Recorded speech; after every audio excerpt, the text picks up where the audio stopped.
Optibotimus coming with another video review. And today we're going to be taking a look at the Transformers Dark of the Moon Deluxe class Roadbuster. The second of 3 NASCAR wreckers has finally been unveiled to us, except he's not in his weaponized, super teched out look like the previous wrecker that we saw, Topspin.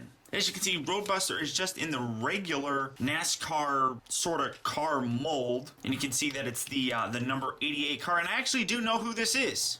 Dale Earnhardt Jr. And you can see it's sponsored by Amp Energy, and you look on there, the National Guard, and it says right up there that it's the Sprint Cup Series. Really nice representation of just a regular, normal old, except it's coming undone, NASCAR. Really kind of cool looking. I really like the way this looks. Very simple, but very, very neat looking, I suppose. He does have his Mech Tech port right here, and here's his Mech Tech weapon, and it just goes from this regular kind of machine gun, and then when you pull this back, it becomes a chainsaw, so that's kind of neat. You just plug it right here into the top section, and there you have his Mech Tech weapon in chainsaw gimmick. When you take it out, the little plug here springs back up. Now it does look, if you zoom in here, it does kind of look like he's got Mech Tech ports here on the side for his vehicle mode, except you can't really use them. They don't go in yet. They're only usable when he's actually in his robot mode. An overall very nice looking vehicle mode. I really like the paint job on here. When you flip it around here on the bottom, there's almost no robot kibble that you can really see. I mean, you can see that it's his legs, but it blends in very nicely. And I really am really liking this figure just in general. Very nice painted details here in the robot mode. Very nice painted details here in the car mode itself. Now, it's kind of been said that you can take this back section, you can flip this open, and like I said, he doesn't have a weaponized mode, but you can kind of flip these out, which are going to be used here in the regular robot mode, but you can flip these out and you can kind of have his missiles popping out here, and you can kind of sort of have a weaponized look.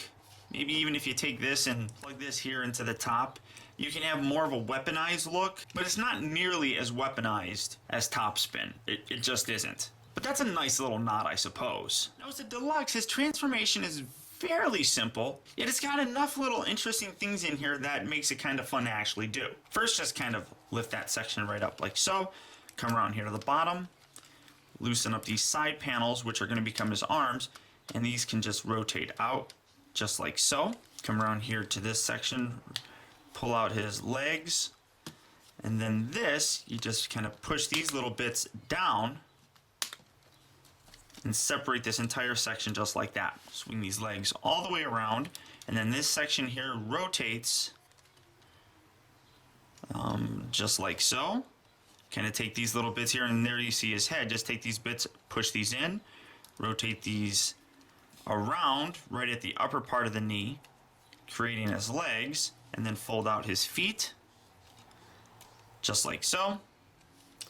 Now, when you look in here, there are 2 little slots that these 2 little sections here are going to accordion down and plug into. But first, kind of fold these in and rotate that out, get the arms out, and line that up, and then give that a nice little push. That locks those 2 pieces together. Take this section here, rotate this up, separate this little bit right here, and this will accordion down, kind of covering up the wheel just like so. Do that on the other side, lift this section up, accordion this little bit out, and then down, covering the wheel.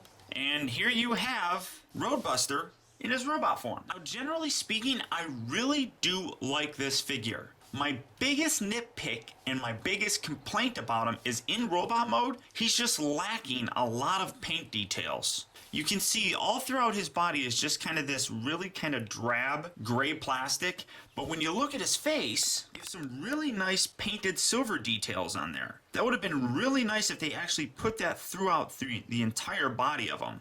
That would have made this guy just stand out so much better. He's got some really nice molded detail. I mean, when you look down here, kind of swivel these out, it's as if his chest is his engine, and that's really cool looking. I really like the way that looks. It's just really kind of a drab gray paint, which doesn't really lend much to this figure whatsoever, because the figure itself is actually pretty cool. I really do like the way the guy looks. Now his face, people have, I mean, the unfortunate thing about my figure is the head comes off very easily, but that makes me able to show it off fairly easily as well. People have made a lot of comments about how it looks like he's wearing the typical NASCAR sunglasses with a baseball cap, mullet-esque hair here on the back. I think that this is a fantastic face. I really like the way it looks.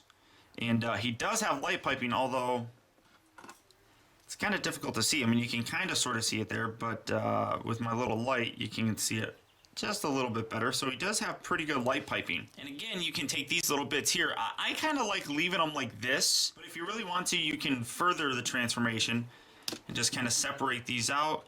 And then these little bits right here actually fold out as well. You can get your nail in there.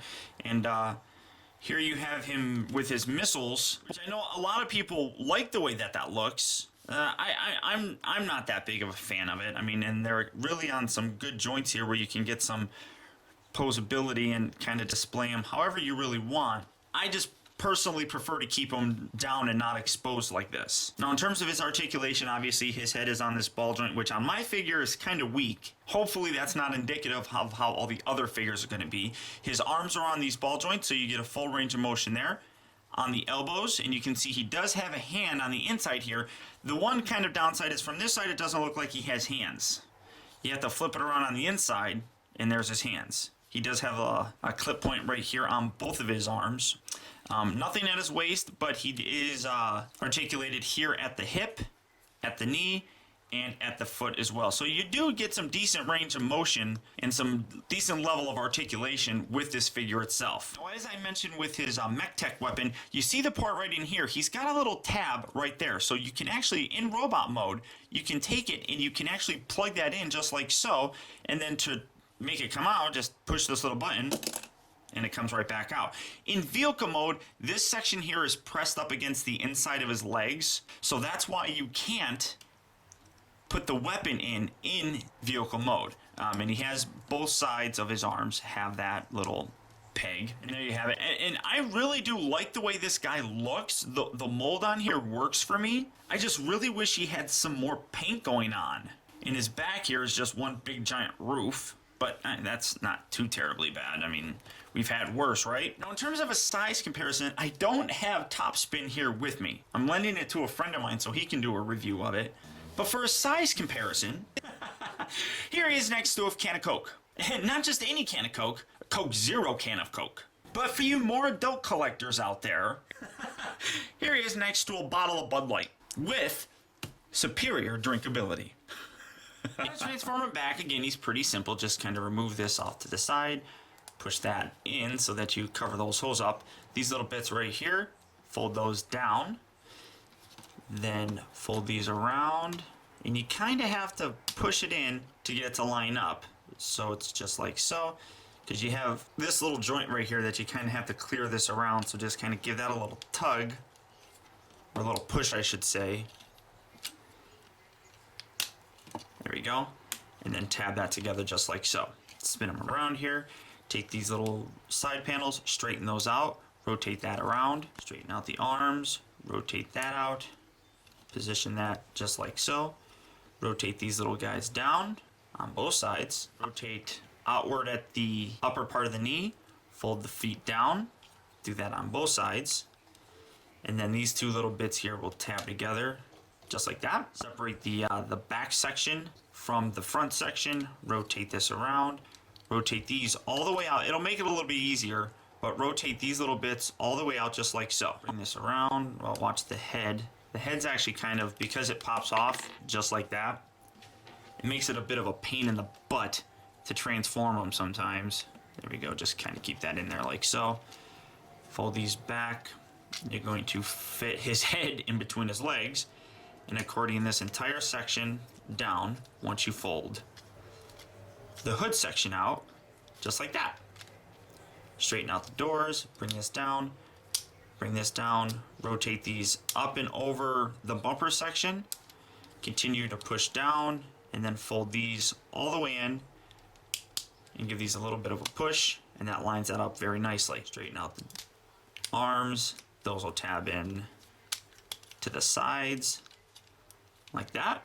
Spin it around, do it on the other side as well. Gonna get the window tabbed in there, get the side panels tabbed together, straighten out that, then fold this a little bit down, and here you have Roadbuster back in his vehicle. Now, even though I'm not a fan of NASCAR, I really do have an appreciation for how the vehicles look. And this vehicle is no exception. Roadbuster really does capture the look and the feel of a real NASCAR race car. The transformation itself is simple, yet it's got some actually kind of neat things going on, especially right here with the hood section. I really like that. And even though the robot mode lacks some of those extra paint details that would really make this figure pop, it's still a very nice mold and I really do enjoy it. And it's not going to stop me at all from recommending that you guys pick this figure up when he comes out in stores. So I want to thank you guys for tuning in. Until next time, this has been Optibotimus. I'll talk to you later.